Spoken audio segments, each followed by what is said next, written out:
This episode brought to you by GTM AI Academy. Learn AI from a globally trusted resource. Coach K, Jonathan Carfort. Their bundle, Enablement AI Mastery, includes both the core Generative AI Foundations course and Enablement AI Mastery specifically. Each course has a value of $599 individually, but Coach K is offering them as a bundle with reduced pricing. And as a listener of the Inside Sales Enablement podcast, if you act now, you can use code ISE30 to get an additional 30% off of the entire thing. You will also receive free access to the GTM AI Tools demo library. Coach K has done the demos, so you don't have to, and offers his straight shooting opinion, fact-based through an enablement lens. Go to www.gtmaiacademy.com and enter code ISE30 today and elevate your AI enablement game. Welcome to the Inside Sales Enablement podcast. Where has the profession been? Where is it now? And where is it heading? What does it mean to you, your company, other functions, the market? Find out here. Join the founding father of the sales enablement profession, Scott Santucci, and trailblazer Brian Lambert as they take you behind the scenes of the birth of an industry. The Inside Sales Enablement podcast starts now. I'm Scott Santucci. I'm Brian Lambert, and we are the Sales Enablement Insiders. So hello, Insider Nation. Woo! As you know, our mission here on Inside Sales Enablement is to give you the information you need to be successful in your role. Having been in the space for a long time, we've identified where big gaps are in resources for you, and we're bringing them to you. As part of this process, we have started doing a variety of COVID response activities. One of them is we had a 5-part series leveraging the insights from Dr. Howard Dover, Kunal Mehta, who's a principal at private equity firm TCV, and then Lindsay Gore, a top sales executive at Microsoft, and her role was to keep us all honest.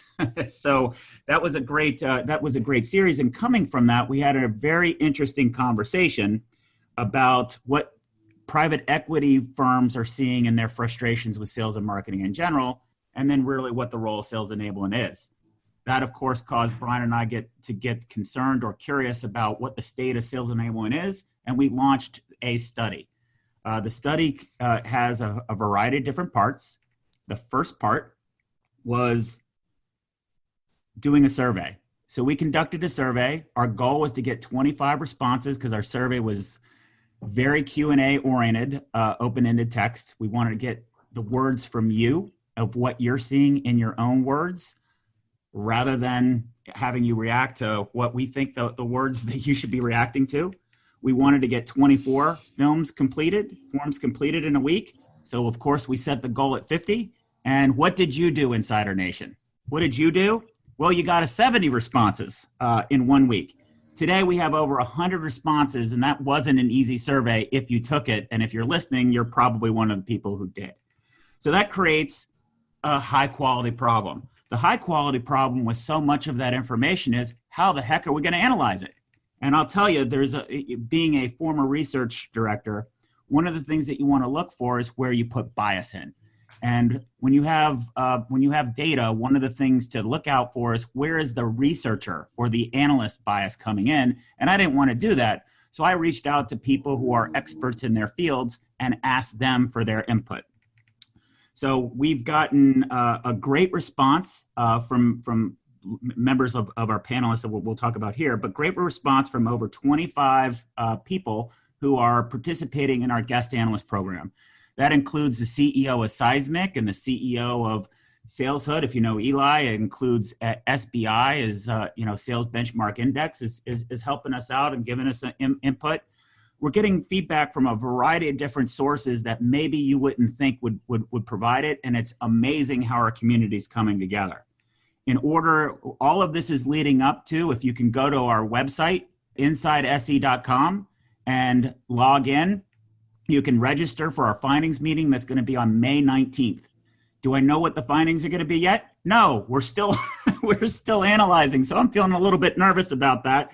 But I think if you guys hype it more and make it more pressure point, it'll be better quality for all of us. So having said that, we're in this stage now where we're doing panels and we're bringing some of the interviewees together and we're looking for common trends in these conversations. Last week, we released our panel with sales enablement experts. If you know Tamara Shank, Mike Kunkel, and Josie Mashburn. That was a fantastic one, and I'm delighted, just super excited for this one right here. Now, a little bit of a qualifier. One of the things that I've learned as a researcher is when you do interviews, you want to make sure that you don't share your opinions. And these three individuals, will say, I had more color in the email to send out to them. These three individuals, because they're so skilled at sales, pulled me into conversation and got me monologuing about what I think too. So I'm going to work really, really, really hard to make sure I don't put too much of my finger on the scale. But I'm publishing out that these guys are super expert at what they do. They have conversations for a living and teach other people how to have valuable conversations. So this is going to be a trump of wills. Am I a better researcher or are they better conversationalists? We'll see. So the competition is afoot.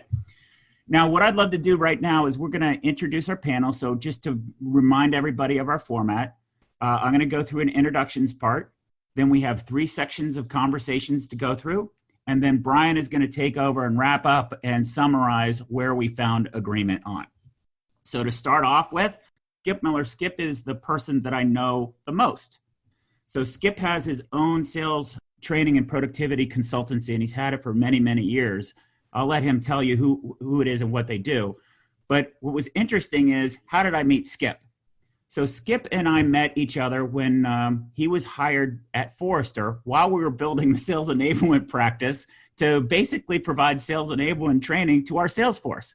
So that's a tough spot to be into when you've got published research and we don't really do any things that Skip did. And then he's got his own point of view. And then there's a lot of questions. Well, should we be listening to Skip? And, what about our research? And it was really great because immediately we aligned on some key points and there was really no problem at all. So that's one of those things where I don't know whether it's more credible for me or more credible for him, or we're both equally insane. Whatever the case is, that's how I met Skip. And I'm super delighted to work on this because I've been trying to find a way to work with Skip ever since. And this was a good way to get started. So Skip, would you like to introduce yourself to Insider Nation? I'm happy to. And it was a pleasure to work at Forrester. There was record growth and record opportunities there. They were hiring a bunch of great people and the organization had some great leaders. So it was kind of fun to slip in there and work with you as you were developing that system enablement, sales enablement stuff. So, that was, 6, 7, 8, 9 years ago. We still both keep in contact with a number of people from back there. And so we do this for a living. I live on the West Coast, so I live in California. So a lot of SaaS companies we do business with, people, small startups like Tableau and Zoom and RingCentral and stuff, all the way up to big companies like, Google and stuff. But we try to do small and medium-sized companies and get them when they're at that point where they're too big to be small, but not big enough to be big, and try to get them over that $100 million hump. So that's what we do, and we have a good time doing it. Awesome. So introducing our next panelist is Bob Apollo. Bob Apollo has also a sales consulting and improvement organization called Inflection Point. And I got to tell you, the first time I saw that name, I always loved that. Maybe it's because I've got a little bit of an engineer in me and I just love that concept. But Bob, I've known about for a long time. I've seen him post, and every time he posts on LinkedIn, it shocks me a bit because it's like, man, he's saying it in the exact same language that I'd say it. How does he know the same language that I've got? So I was always curious, but I never really had a chance to engage with him. So finally we got this, and I was like, maybe this is my opportunity to reach out with Bob. And we had our interview, and it was just so delightful to just be so aligned and not even know each other and have different backgrounds. That was I was really engaged and enlightened by that. And I think that's something about the power of social media and how you can build connections if you listen and pay attention to people. So with that, Bob, why don't you share a little bit about yourself and introduce yourself to Insider Nation? Sure. And very much appreciate the invite. Thank you, Scott. I equally have followed you for some time. I think you have a reputation for being the godfather or one of the godfathers of the sales enablement movement, although it's always been a bit of a puzzle to me as to whether that refers to parental or mafia practice. Anyway. I think I like the mafia part because that's cooler. There we go. So I also run sales effectiveness consultancy. It's B2B focused. I think our sweet spot is typically scale-ups, post-startup, pre-corporate, who are trying to build something repeatable and truly scalable. And I chose the name Inflection Point because there is probably a bit of a engineer in me, because if I look back at the work we do, it's probably as much focused on creating systems as it is developing skills. Of course, they're both important, but systems that guide best practice rather than impose a rigid and inflexible process. Excellent. So then our last one, and the person that I know the least, is Steve Crapo. So here's how I got to know Steve. I can't remember what the post was or what it was about. I don't even remember the topic, but I posted something and Steve blasted me. He just blasted me. And I love people who have strong opinions and can back it up. So I engaged him. And he wasn't, the other thing that I love are people who have the power of a conviction to back up if they're going to blast somebody, to tell them why. I think that's all you can ask for today. And frankly, I take that as a sign of respect, not as something that's a jerk. So I love that kind of dialogue. And it turns out we actually agree. There's just some hot words, I guess, or hot terms that we disagree with, or had different ways of saying the same thing. So obviously, I thought this was a great opportunity to highlight how diverse of opinions that we're looking to bring in. And frankly, I have no idea what Steve's going to say on this, and that's another thing I'm excited about. So Steve, take it away. Introduce yourself and who you are. Sounds great. Brian and Scott, first and foremost, thanks for the invitation to participate in this panel. Let me echo the sentiments of Skip and Bob. Super excited to kind of debate and brainstorm here with this elite panel. And perhaps I'm the Simon Cowell of the panel. I don't know that I blasted you, Scott. I would refer to it as an animated, healthy debate. And you earned a tremendous amount of respect because you defended with great conviction and with facts your perspective and opinion, and I think that's why we've gotten along fabulously for the last 4 years. But it did start off under rather auspicious beginnings. I will admit to that. So I'm fun, Steve, though, right? Isn't that fun? I think it's great. It's, by the way, just for the record, since this is going to go out to millions and millions, maybe tens of millions of people, I never subscribe to the theory of disagreeing with someone or trolling publicly. It's always, I'll challenge a thought in a private exchange. That's the only way I do that. So if you remember, it was through LinkedIn Messenger. I think we melted down LinkedIn Messenger that Friday night. So in short, I'm Steve Crapo. I've been in technology sales to the enterprise for 30 plus years as a sales leader, leading sales teams selling technology solutions. I'm the founder and CEO of a company called True Sales Results. We're a management consultancy. We focus exclusively, much like Bob and Skip. We have very similar ideal customer profiles based on what they heard, fast-growing B2B sales organizations that are looking for ways to improve their performance. So we work with our customers and help them learn how to engage, influence, and sell more effectively to their customers. Thank you, Steve. So we're now into the body of our show. So we have 3 questions in their segments. So the first segment question is, having looked at the survey findings, were a few things that stood out for you? And I'm going to ask Skip to answer this question first. Interesting. The nature of the survey, and having a market research background, I spent years working at DataQuest and Gartner. It was interesting on the subjectivity part of it, because I'm used to 0 to 10 or A/B, really being more objective. So reading through the subjective part was quite interesting, and for me, actually seeing what people had to say, not just, ranges, was really, really interesting to see, especially the stock market question and the, you ask sales enablement people if it's on a rise, if it's on a hold, or if it's on a decline, the variables of that. So that was interesting. Excellent. What did you take away from that? That life is a bell curve, and the top performing sales enablement organizations are doing really well. Most are in the middle trying to figure it out, and there's some that suck. Gotcha. There we go. Okay, Bob, how about you? Having looked at the survey findings, what are a few things that stood out for you? Yeah, very interesting. I think one of the questions that struck me straight away was the sort of variety of responses to the question, if sales enablement were to write a letter to shareholders describing how you performed and what you're going to do next year, what would you say? And there was a tremendous, I think, range of different responses, including some who simply responded, "That's a tough question." But, I think it's a question that needs to be answered. I think when I look across the questions generally and the responses, we heard about this idea of being somewhat of a bell curve.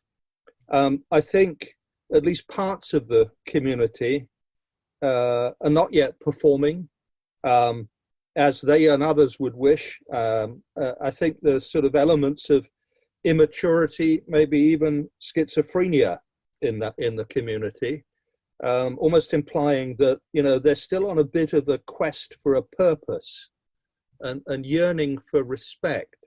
And that certainly fits in with some of the observations I've made of members of the community. There is this bell curve, but many of them are still, I think, struggling to earn the respect that they wish they had. Steve, how about you? What are the highlights of what you took away from looking at the survey findings? So a few things that stood out to me was the coalescence in the free-form comment response around why sales enablement is on the rise. There seemed to be a strong consensus that sales is complex and hard and only getting harder, which dictates the need for more effective sales enablement. But what I found interesting is if you compare and contrast the free-form comments around why sales enablement is on the decline, for the most part, those responses are quite diverse and all over the map. I was surprised that not one person said that their target customer should be an investor if sales enablement was a business. I was really surprised that only one person replied that the product function was a competitor to sales enablement, because in my experience, often product marketing and/or the product management group meddles and interferes with sales enablement frequently, and there's this inherent power struggle over who kind of owns enablement, field enablement. And unfortunately, all too often the sales enablement group loses and kind of is relegated to a junior role. I loved the shareholder question, absolutely loved it. It seemed that a lot of people really struggled with that question. There were a number of individuals that said, "I don't understand this question. I would have to write a dissertation, so can I catch up with you later, Scott, on it?"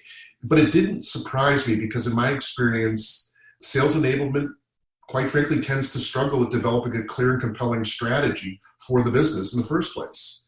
And that results in them committing what I refer to as random acts of enablement. I think a lot of us do, and really being viewed as a tactical, not a strategic function. I would say in closing, my favorite response was the reply to what question should we have asked, which was the last question. And the single response that really stood out to me was, this question was a shitty interview question. Now, that was my favorite response for two reasons. One, the person actually went on to answer with a question they would have liked to see asked that wasn't, so they contradicted themselves. And the second reason that I love that response is I ask that exact question at the end of every discovery conversation that I have. So at least there's one dissenter out there in the audience. Those are kind of my key takeaways, Scott. Awesome. You can't resist but look for the outliers, right, Steve? Gotta love the outliers, those rebels. Awesome. So with that, Skip, I'll go back to you. What did you take away from hearing your peers? Interesting. So the sales enablement folks, right, in my world, being a former VP of sales and stuff and so on, that what they're supposed to do is enable.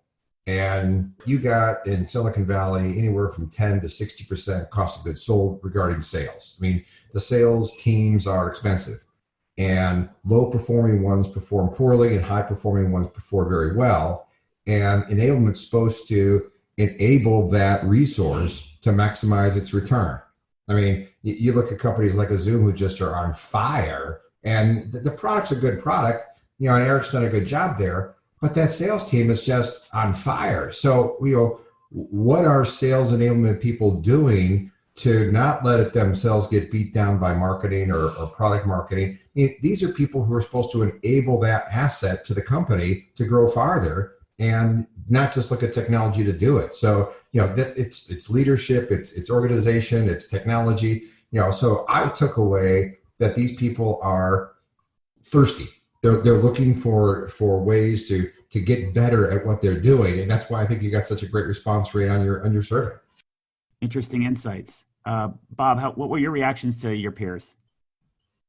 Yeah, so just picking up the sort of discussion about their role and responsibilities, I do think the sort of clue is in the name that what sales enablement is in the business of doing is to enable the sales process. And I think that sometimes there's an overemphasis on the technology aspect of it. And there's no doubt that technology can facilitate sales enablement, and not quite enough on the whole process of what does best practice look like.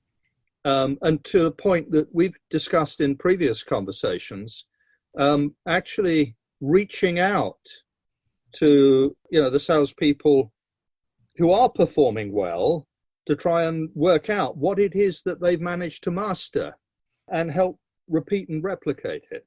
Gotcha. So I'm gonna have a question for all of you guys after this to get sort of a theme. Steve, what did you hear from your peers under this question? What did you take away from Bob and Skip?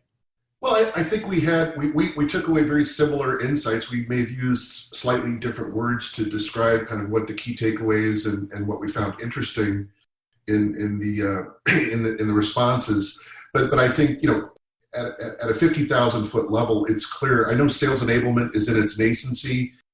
There's this huge opportunity to position themselves as strategic leaders, get a seat at the C-suite table, but that's got to be done through execution, and they're struggling, and you see it with all of these sales enablement forums where so much time is spent on how do you define sales enablement, and in terms of the conviction and the strategic value that you're bringing to your organization. You should know that. You shouldn't be defensive about it. There should be no groveling.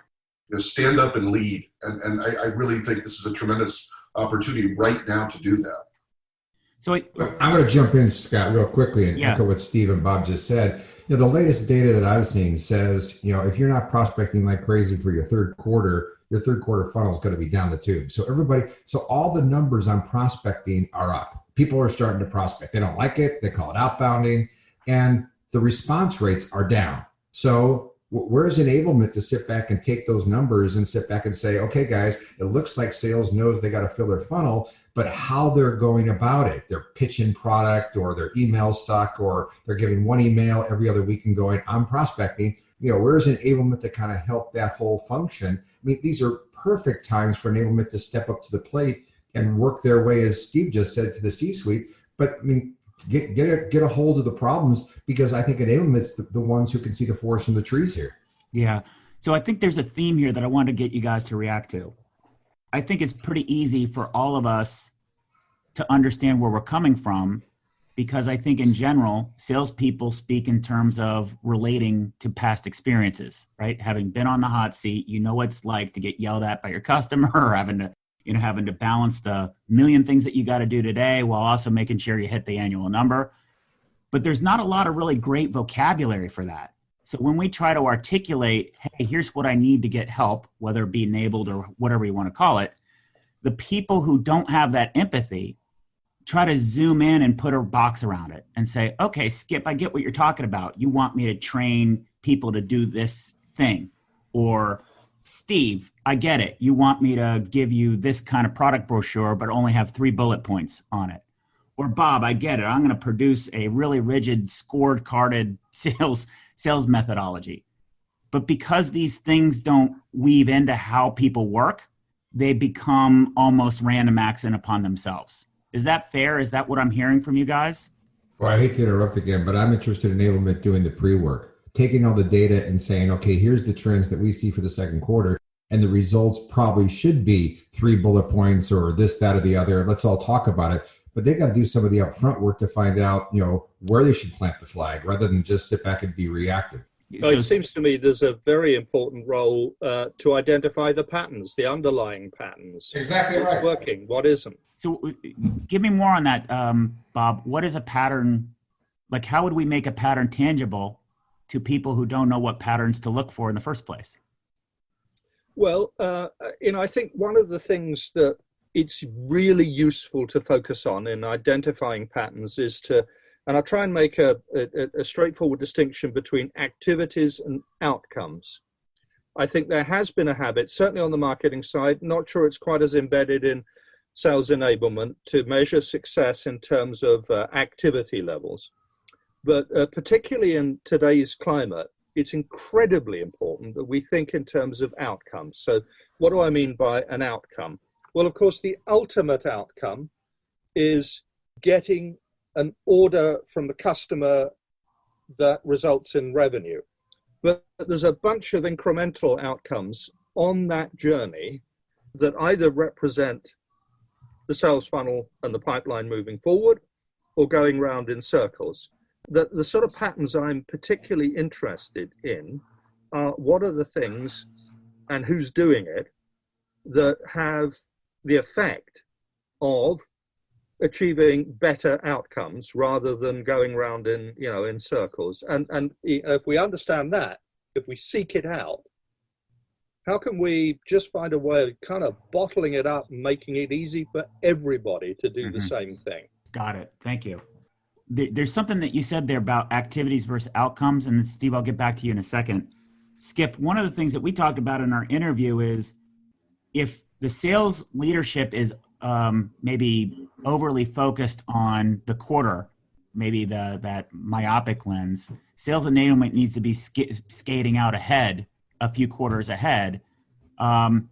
Isn't confronting this difference between being activity driven versus outcome driven a key success factor for a sales enablement function? Results equals frequencies and competencies. So doing a lot of good things or a less of bad things equals results or as Bob put it, outcomes or revenues. So right now, everybody's so focused on making the second quarter in the sales world. I mean, that's their job. The third quarter pipelines, third quarter funnels, we think are 20, 30% down. So what are they doing now to do better in that area is a great question. Sales leaders have got to make the quarter. And yeah, they should be looking at the third, fourth quarter, but sales enablement is trying to find it back to Bob's point, right? What patterns are out there? What trends are out there that I can actually make sure we're working on now? So when the third quarter comes, we're not all saying surprise. And, to give a couple of examples, let's say the organization had the discipline to create ideal customer profiles. Almost certainly those ideal customer profiles will have changed in the light of current events. Bob, to your point, we think sales cycles are being cut in half because right now everyone's getting to the C-suite, which we call above the line, below the line, but everybody's getting to the above the line buyer. I listened to a call the other day and the CEO goes, "This is great." And the salesperson goes, "Super. So let's do a POC." I'm sitting there going, "What are you doing?" So their typical buyers, the below the line buyers, are waiting to hear what decisions the above the line buyers, the C-suite's making. And if we have access to the C-suite, we have to blow up the pattern of past sales cycles and come up with the new norm, because the new norm is going to sit back and shoot the old norm in the foot. If you think about the fact that sales enablement really a paramount part of their charter is to help the sellers understand the customers at a deeper level. And I don't have to recite the data in terms of how many stakeholders are involved in a complex B2B solution decision, evaluation and technology decision, but it's gone up to 10.6, et cetera. Most sellers have experience working closely with a handful of stakeholders. That's their comfort zone. So all these new parties are being brought to the table.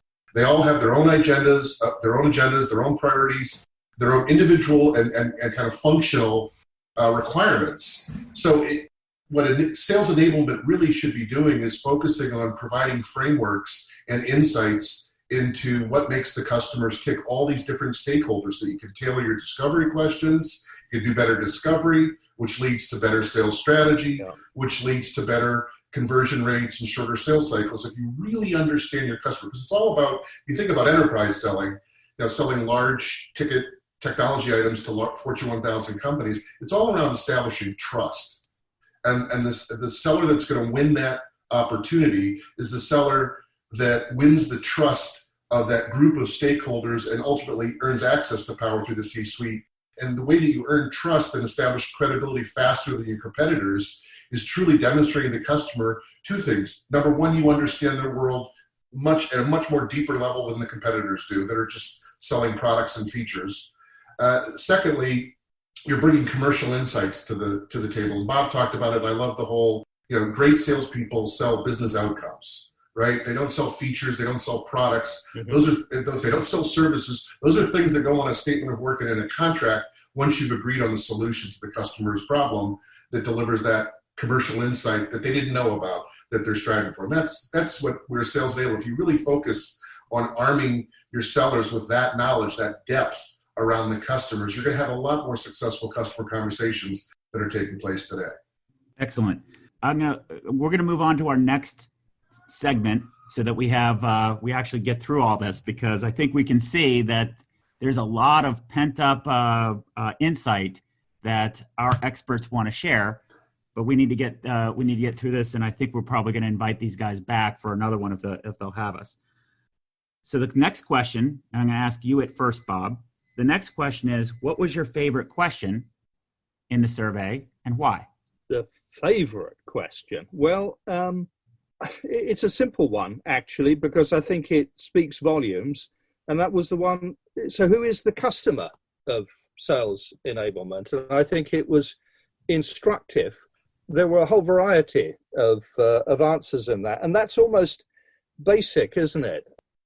If we perform a function, if we've got a task, an objective, who is our customer for it?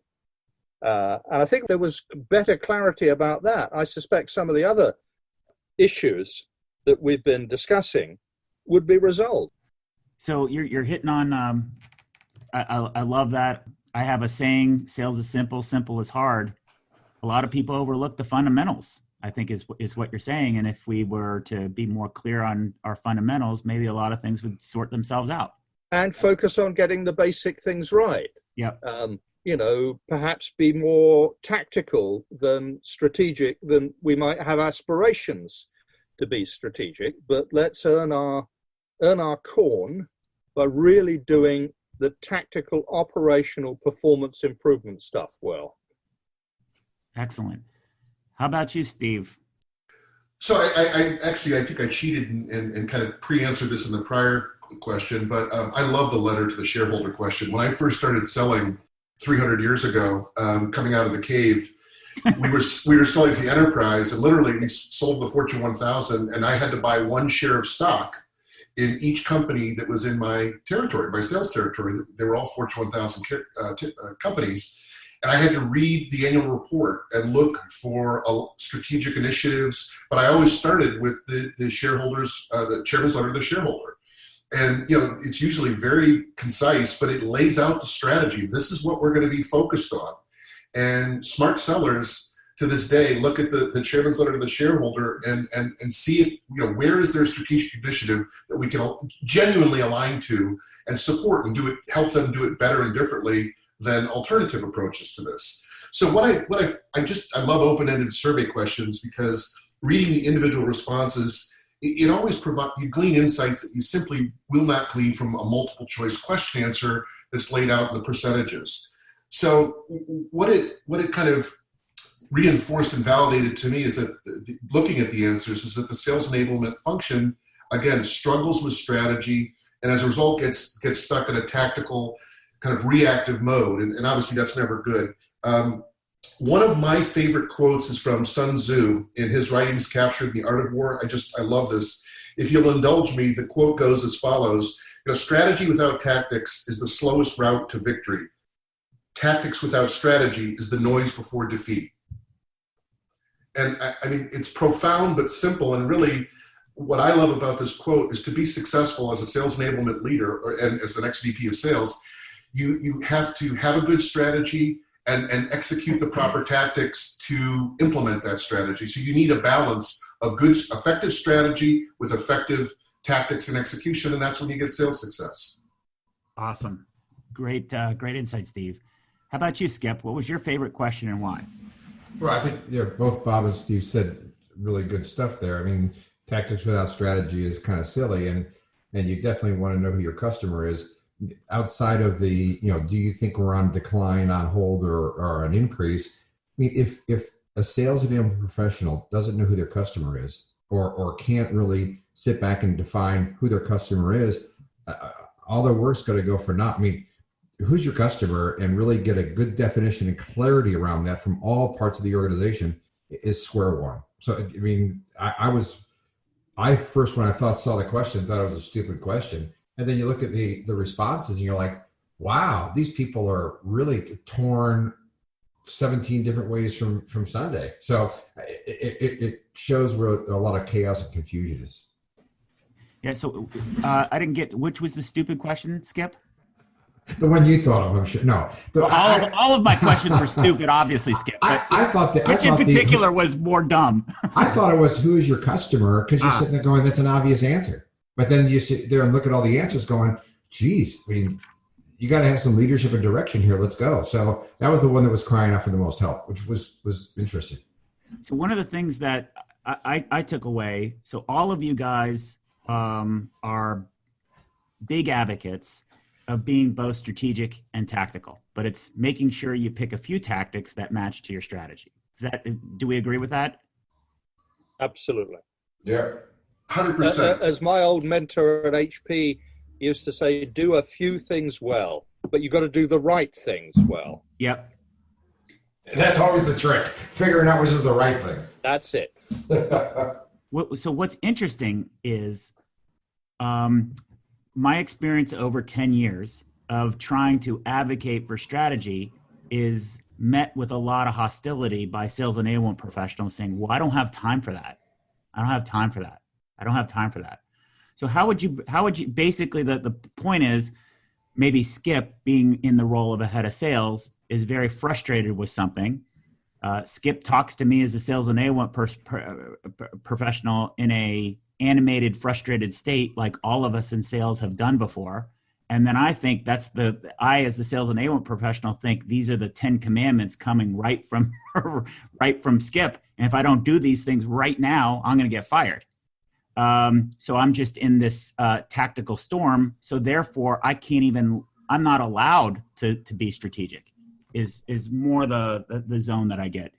Do you guys get that feeling or understand this gap between being too tactical versus too strategic? And let's breathe some color into that, because I think this is a critical problem.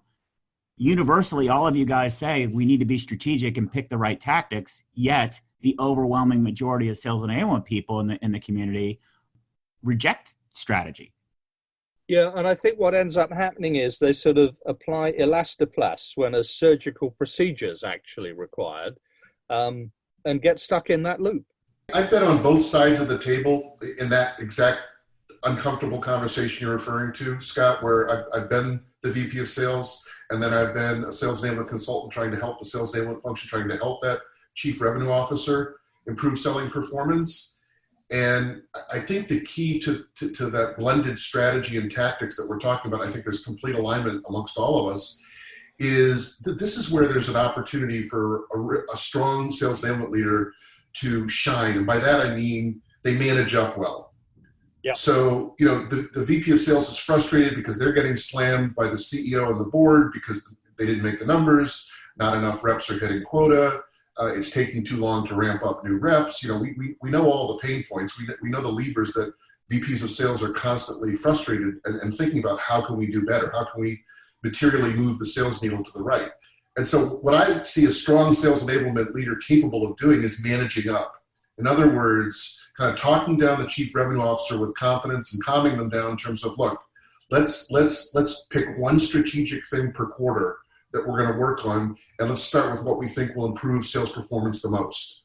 Is that discovery and discernment? As Skip said, with the COVID-19, maybe we need to have an all hands on deck short-term strategy around how we're going to create pipeline, because we've got a big gap there, right?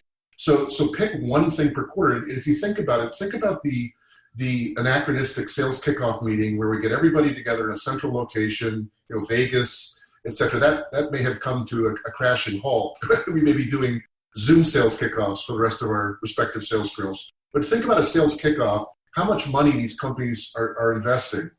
And what I see happen all the time that's a mistake is they try to train on everything. The product, everybody gets, and what happens is there's just way too much data thrown at the sellers. Everything blurs. They don't remember a thing. Instead of saying, what's the one thing we want them to learn for this year that's going to help us sell better and more effectively than we have ever. And so I think it's that focus and kind of managing up where strong sales enablement leaders are masterful and intuitive at kind of letting the VP of sales kind of believe that was his or her strategy at the end of the day, not me telling you what you should do. I tell you, having observed a few really good leaders in similar positions, that is such a fundamentally important quality, that ability to manage up. And I think if I think about then communicating down or across to the sales organization, just to pick up on something there, our role is to simplify the salespeople's lives, not to overwhelm them. Again, it comes back to doing the few right things well with the support of the management. And you both said it, right? To what outcome? So in the fourth quarter, what's the outcome the team needs? Don't work on tech. Every year we go on a vacation. And we're really going to go hiking, or we're going to go bicycling, or we're going to go do something. So I don't know if I should train on the bike, if I should train, walking hills and mountains. I mean, let's figure out what the outcome you want is. Then I know how to train. Unless you guys, the sales enablement and the sales leaders, agree on what's the outcome we want, not just make the revenue. What are the things that are going to cause us to make the revenue based upon all this new stuff that's happening? Less access to power, no more face-to-face calls. You can't really prospect at conferences anymore. With all these new things, what's the outcome we want? Then I can figure out tactics. Yeah, by the way, outcome plus a real awareness of what the obstacles are that stand in the way of that outcome. And we're still learning those, because 3 months ago, 2 months ago, you were still making face-to-face calls and flying all over the globe. So, quick actions to, I just said it the other day. I said, make a decision. If you're 80% right, take the 20% you're not right, get 80% on that. But just don't sit around and say, let's make a decision on that like next week. You can't wait for next week. This is great. This could be a whole nother podcast in upon itself. Our last question. Actually, I'll throw something out there. There's this term that I've used, co-created with some of my clients, and I wanted to see if you guys react to it. It's a discipline called stratacution. You have to be both. You can't be just a strategy hat, and you can't just be an execution hat. Is that corny, or does that work for you guys, or does that help describe what we talked about? What do you think? Corny. Skip says corny. Candidly, it's corny, but I'll accept it because it does work with what we're talking about. Yeah, so that's true. So in lieu of a better phrase, I'm okay with it. Yeah, he only gave me a black and white. He just said corny or not. You elaborated, Steve. Thank you. You're most welcome. Sorry, Bob. Yeah, I mean, it does what it says what it does, doesn't it? And it is corny. And come up with a new one, Scott. I guess my threshold for corniness is way higher than y'all's. We'll move on, and Scott's going to reflect on that. He's going to have a couple drinks tonight, look in the mirror, and go, "Geez, what have I done with my life?" Okay, last question, and this is the doozy. And Steve, you get to answer it first. What do you see as the future of sales enablement from here? Okay. I'm going to use a dreaded term. I'm extremely bullish on the opportunity for the future of sales enablement to aspire to and actually achieve that C-suite strategic level perception within the business. Now, it's the opportunity. So what does sales enablement, in my not so humble opinion, need to do to take advantage of this opportunity? I go back to some of the wonderful research from CSO Insights that I've been following since, I know one of the co-founders quite well, Barry Traylor. He actually trained me on solution selling training. I won't give the year because Barry will be mad at me if he listens to this podcast. But I've been participating in all their studies. I think they're the platinum standards. Tamara was great last week. But what I would say is, when you looked at the global B2B sales talent study that CSO Insights did, the thing that just struck me square in the eyes as a longtime sales leader, sales enablement consultant, is only 16% of the leaders surveyed were confident that they had the talent on their existing sales team to be successful and make their numbers. This was pre-COVID-19. Only 16%. So that means 84% of the sales leaders out there don't believe they have the sales talent to be successful and put up the numbers that they're tasked with producing as a chief revenue officer or VP of sales. So what I suggest to you is, unfortunately, there's going to be a glut of sales talent and sales leadership talent, the likes of which I will have never seen in my 30-plus year career. I really view this as kind of a once-in-a-career tsunami. And the question that I challenge sales leaders and sales enablement leaders is, are you going to exploit this opportunity with this glut of talent that will be available looking for new opportunities and be strategic, reveal yourself as being strategic by retooling and upgrading your existing sales team so that when that question's asked from you next year, you say, we're 86% confident that we have the right sales talent on board to be successful. So that's my long-winded, over-caffeinated answer, but it's something that I'm very passionate about because, you have a certain percentage of sales leaders and sales enablement leaders, unfortunately, that have that bunker mentality because of what's happening out there right now. And they're paralyzed, it's freeze everything, do nothing. Well, the strategic leaders are going to see this as a once-in-a-career opportunity, and they know there's going to be great. They can upgrade their sales leadership, they can upgrade their sales reps, and they can invest in their sales middle class with better sales enablement content and training, so they can sell more effectively. That's my over-caffeinated spiel. Gotcha. So I'm going to do this for all of you guys because I want you to be able to just say what's on your gut instinct, and then I'll replay back what I heard and give us a headline. What I heard from Steve is, I see a tremendous opportunity to modernize our approach to talent. That the way that we've done it in the past needs modernization, for lack of a better word, and we need to rethink how we go about doing it. Whoever can come up with that combination of strategies and tactics to be able to do it is going to position companies or their customers or their clients into a part where they can have competitive differentiation. That was articulated better and more eloquently than I did, but that's exactly what I was trying to state. Yep. Well, that's my job. You guys give me the insight and I just spit it back out. That's all I do. That's my value add in life. Okay, perfect. So the next person who gets to give us their view of the crystal ball, dust off your crystal ball here, plop it out here, and tell us what you see. What do you see the future of sales enablement from here? To echo Steve, right? I know Barry and Jim and love the CSO Insight stuff and so on. If I'm only happy with 15, 16, whatever percent of my sales team, what do? Fire the 84%?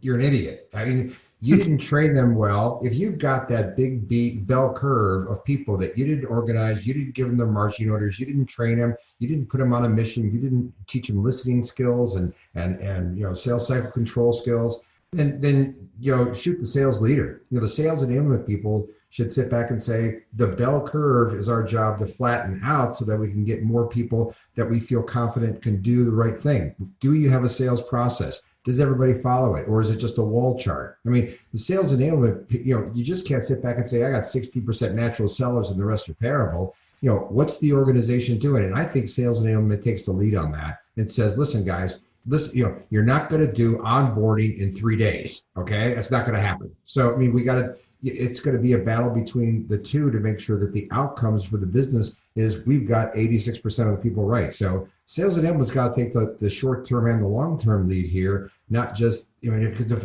I ran across a sales leader who said, I only have 60% of my salespeople that are any good, I'd fire the sales leader. The enablement people should be that little, canary on the shoulder, but also the voice of where I want to go as well. So that's where I think it's going.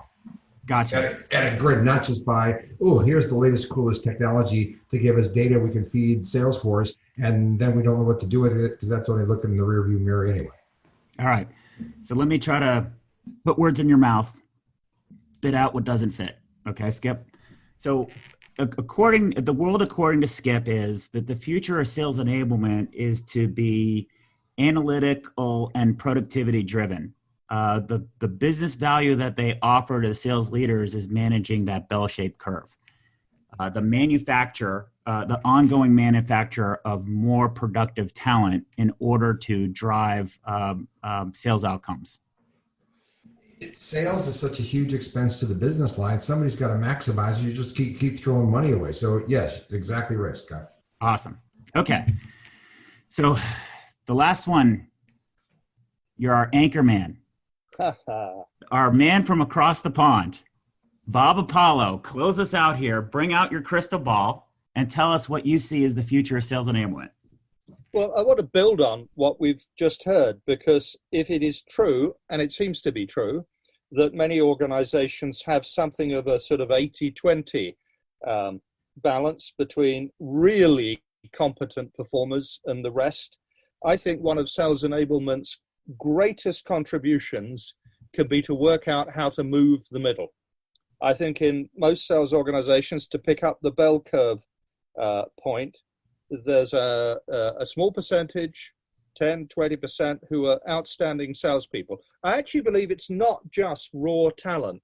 I think some of those top performers, at least from my experience, are simply good learners. They work out what works and do more of it.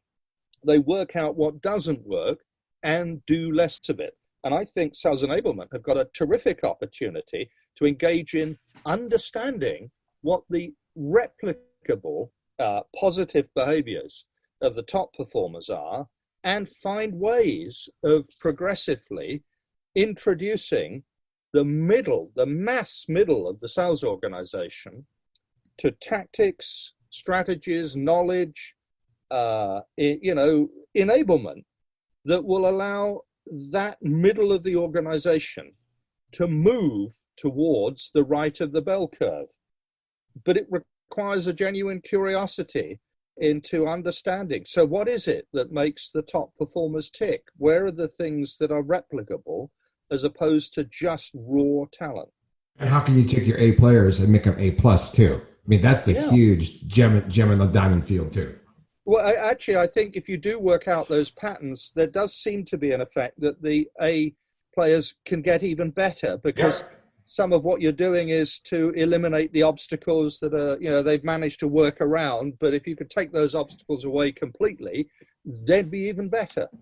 Bob, can I first just respond to that? I concur 1,000% with what you just said. I call it investing in the sales middle class, and that is where you can materially move the sales needle to the right, the fastest, and the most profound. There's some studies out there, again, around complex B2B sales, and they said good coaching, good training for the top 15% of your performers, you'll only improve the performance by because they're already great at what they do. To your point, they're naturally curious. They're what I call perpetual students of the game. They're great learners, right?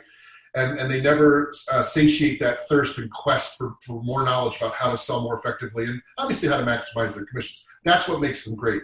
Great coaching, great training. If anything, we're going to try to kind of capture their tribal knowledge and propagate that and share that but the bottom 15%, interestingly enough, of your sales performers, great training, good coaching, only moves the needle somewhere between 3 to 5%.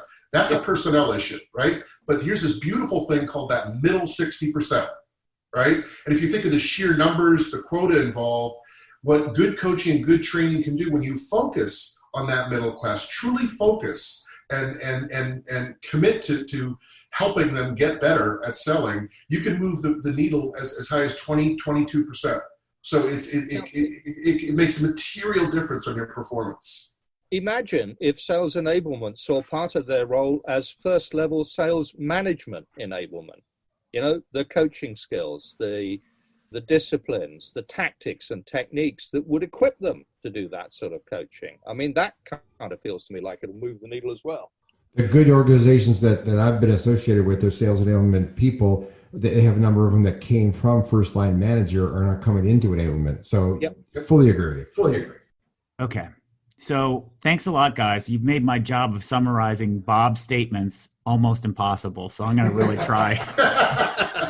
I'm going to try to do that. So let's just recap how difficult the summation is. Not only did Bob not give us just his opinion, he summarized Skip and Steve's. Then you guys had a group conversation. So I'm going to try to get back to what Bob thinks. So what do we need you for? Exactly. Unfortunately, my audience needs to have that wrapped up and summarized. So it's not, this isn't about you, Skip. This is about everybody else. So at any rate, all kidding aside, everybody knows we're all joking here. I think you can tell by the tone. So I think here's what I'm hearing you say, Bob. What I'm hearing you say is that the future of sales enablement is a function that really concentrates on optimizing the system, creating balance by concentrating on, I think we've established that bell-shaped curve, doing analysis and finding the few things that have the biggest impact at that moment in time. I have long believed that a systems approach, a systems thinking approach is incredibly helpful in this sort of role. Absolutely. So you agree? I'd be foolish not to. Oh, that's funny. All right. So with that, I'm going to turn the call over for our clarifications part with Dr. Brian Lambert. Mr. Lambert, ask our clarifications and summarize each of the sections, please. Yeah, sure, guys. This has been fun to listen to, and I don't know about you, listeners. This is definitely chock full of information. So I'm not going to add any analysis to this and share my opinion. What I'm going to do is really summarize what I've heard, and I'm trying to get it into 3. And if you saw my notes right now, you would not be able to decipher them. But I do believe I have 3 themes that I'll get Skip and Bob and Steve to weigh in on. I don't need any further clarification. But what strikes me here, and this is where I'd like to get some thoughts, you guys are all very hardwired in the sales space. And you've been sales people, sales managers, sales enablement consultants. Selling is in your DNA. And when I'm looking back at my notes and what I'm feeling like leaving this meeting is I really just witnessed and participated in an account review and a sales strategy discussion for top account, so to speak. It started out with theme 1 where, Scott asked, what was your favorite questions, et cetera. But if you listen to what you guys say, I would summarize it as that there really was the account review. You talked in terms of who's winning, who's losing, how do we move the curve, how do we get to our shareholders, how do we do our opportunity planning, focusing on the message, how do we look for outliers, discovery questions are critical, things like that. And it fundamentally came down to, what are you selling? What's your approach? What are you selling? And that was really theme 1, is that enablement needs to do the pre-work, that enablement is sales and really understanding what you're selling and treating your internal organization as an account. What you guys just did was, for our listeners, you did the account review in the first half of this, and you started asking questions that sales enablement leaders, if they're the reps, need to be thinking about. And you asked some tough questions like, what are you selling and who are your shareholders? And do the pre-existing work, do your research, and you know what, build trust. That's what you guys talked about, is you've got to build trust and bring insights to your sales leadership team. So how are you going to do that? And if you guys were doing that account review on sales enablement leaders right now, how would they answer that? And that's the coaching that you guys gave in the first part of this to me. And so then let me go to give you the second theme here. But in that spirit, or that vein of you doing the account review on sales enablement leaders, you basically, your second theme was you got to do the right things well. In other words, you've got to be focused on what your opportunities are. So if you're in the vein here of doing an account review, you moved into kind of an opportunity planning discussion. What is the difference between what we're selling strategically versus what we're selling tactically? How do we balance fundamentals and innovation?